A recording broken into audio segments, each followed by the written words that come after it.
What's up, everyone? Slasher Movie Reviews here. And look, I just recently put out my top 10 favorite horror movies of 2017 list. But to be honest, 2017 was such an enormous and landmark of a year for horror. I didn't just want to stop there and talking about great horror movies. I felt like there were so many other horror movies that were criminally underlooked, in 2017 that I figured, why not? Let's do the top 10 horror movies you might have missed in 2017. Now look, before we get started, I got a few honorable mentions that I wanted to shout out. These are 5 films that I thought were excellent and that you should severely watch, but were also criminally underlooked. Thelma, The Devil's Candy, Creed 2, The Transfiguration, and Berlin Syndrome. Now, of course, onto the list. Killing Ground. Now, Killing Ground is brutal. It's intense. It's gripping. It's raw.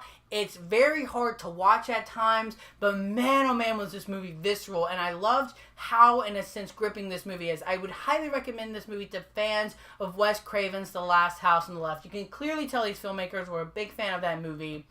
And they do not hold back. They are violent. It is brutal. There's a baby involved in this movie. And whenever you have a baby involved, my anxiety just goes through the roof. Mayhem. Now, Mayhem comes from Joe Lynch. And honestly, like every year, there's always the duplicate films. From the Snow White and the Huntsman to Mirror Mirror. This year, we had the Belko Experiment to Mayhem. And to be honest, I enjoyed the Belko Experiment. But I didn't know how tame that movie was until I saw Mayhem. And boy, oh boy, is this movie bonkers, insanity, over the top, just so much fun. It stars Glenn from The Walking Dead and Samara Weaving from The Babysitter, another great film from 2017 you might have missed.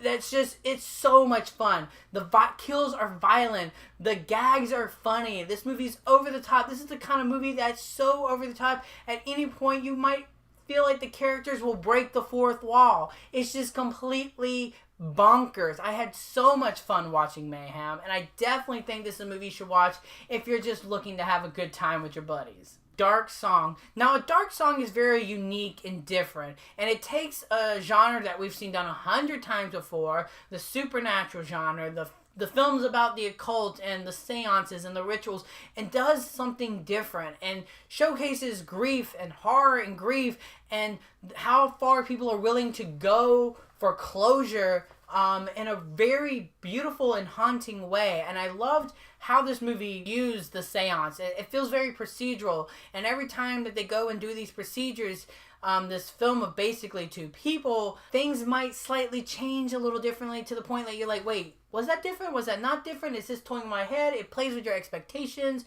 your imagination, and I feel like this movie is very slow and very quiet. Like, there's not a whole lot of noise. This is a movie that's building up, and I feel like the reveal at the end of the movie is so beautiful and has a lot more unexpected emotional weight than I ever imagined. Never Hike Alone. Now, Never Hike Alone is actually a fan film. It was basically this Kickstarter crowdfunding film from these Friday the 13th fans who are like, you know what, we want to make a Friday the 13th film, and people paid for it, and ladies and gentlemen, boy oh boy, did it deliver. Never Hike Alone, in my humble opinion, is so good. It's better than half the films that are in the actual canon of the Friday the 13th films. This movie, in my opinion, gets back to the roots of what made Friday the 13th so great. What makes Jason Voorhees so great? What makes me a massive Friday the 13th fan? It made Jason Voorhees scary again. It brought you back to the roots. The main lead was great. The cinematography was great. For a movie that was basically a Kickstarter, this looked better than half the films I see every year. It was intense. It was gripping. It's brilliantly paced, and it leads to a final act that generally had my mouth on the floor.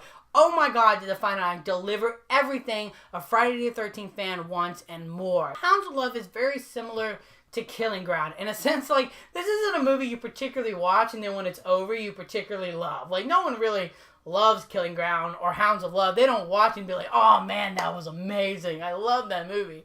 No. What's so great about these movies is how visceral and real that these movies are. Like, there's a technical craftsmanship that's going on in these movies.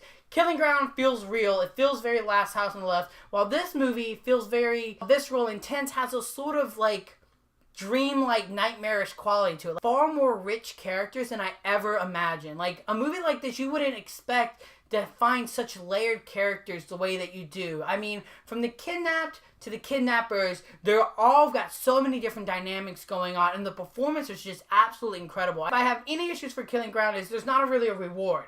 There's a reward for Hounds of Love. You're put through this quest and this ordeal, this assault, and this visceral nature, that makes you physically just want to scream, but the final moment of this movie makes you squeal and just so much relief. The Lore. Now, The Lore is a Polish horror musical about two mermaids who wash across shore and get a job at a nightclub. And ladies and gentlemen, this movie is about as weird and bonkers and all over the place as that plot synopsis is, and I absolutely love this movie.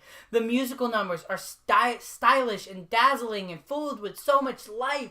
I mean, I Came to the City is like an absolute bop. Like, I freaking love that song. I'm obsessed with the score to this movie. I love the characters.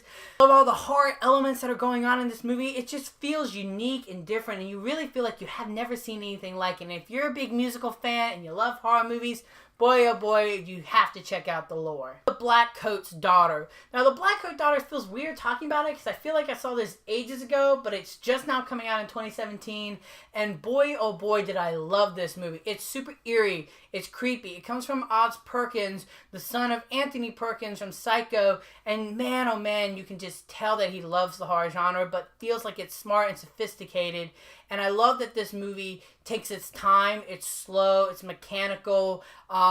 There's a lot going on. You clearly have to pay attention because this movie plays with narrative differently than I've seen in horror films recently, that I thought was really exciting. The characters and the actors are really good, especially like Emma Roberts, who's really vulnerable and very mysterious in this film. And there's a lot of great shock value to be had. And it builds to a reveal in this movie that I think is so bonkers and so rewarding. Raw. Yes, this movie was on my top 10 list, but ladies and gentlemen, you have to see this movie. You have to see this movie. This is a coming-of-age tale told through cannibalism like never before. It's sweet.